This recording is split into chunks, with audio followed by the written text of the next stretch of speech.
Hi Madlang Filas! In this video, ituturo ko po sa inyo yung mga tips na shinare ng top shorts creators paano sila mag-create ng kanilang YouTube shorts. So please keep on watching Madlang Filas!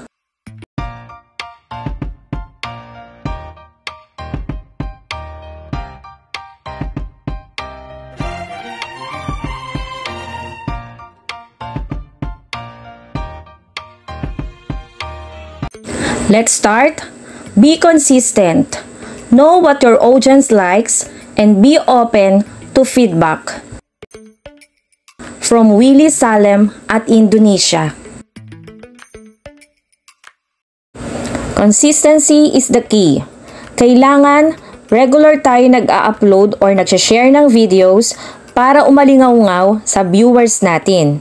Tandaan, regular sharing your video ay isang paraan not only helps you build a loyal fan base but also keeps them engaged with your content. Lagi din nating i-likes, i-heart, or mag-reply sa kanilang comment. Next, off-camera planning helps prepare you for any surprises and make your video better. From Atom Pacom at Thailand. Sa off-camera video, when planning your short video, visualize natin o tignan natin ano yung gusto mong maging final video. May clear beginning, middle, at end ka ba na video na maibibigay o mababahagi mo yung message effectively. When I run out of ideas, I get inspiration from my most viewed shorts and think of similar content with different feel. From Ben Eagle at Vietnam.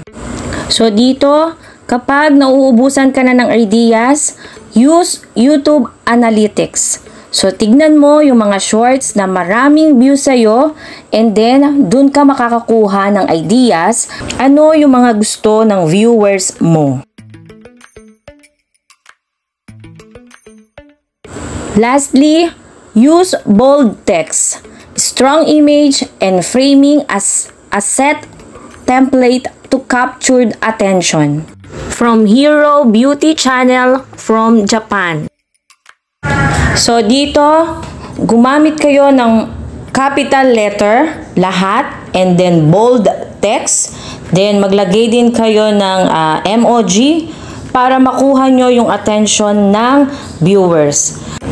Lagi nyo tatandaan na 1 to 2 seconds lang para makuha natin yung attention ng viewers na nag-i-scroll sa short feeds. So to keep our viewers watching, cut out any unnecessary elements. At pinaka-the best sa lahat, dasal. Huwag nating kakalimutan, basta ibinigay natin kay God, walang imposible. Siya ang bahala sa lahat. Hope may natutunan po kayo sa video natin today. And if yes, please give me a thumbs up. And if you have comments or suggestion, you can comment down below. Malay nyo po, sa susunod na video, yung requested video nyo po ang i-share natin sa iba.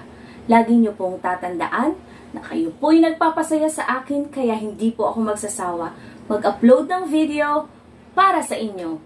See you on my next video, Madlang Filas! Good luck! Don't forget to like and subscribe.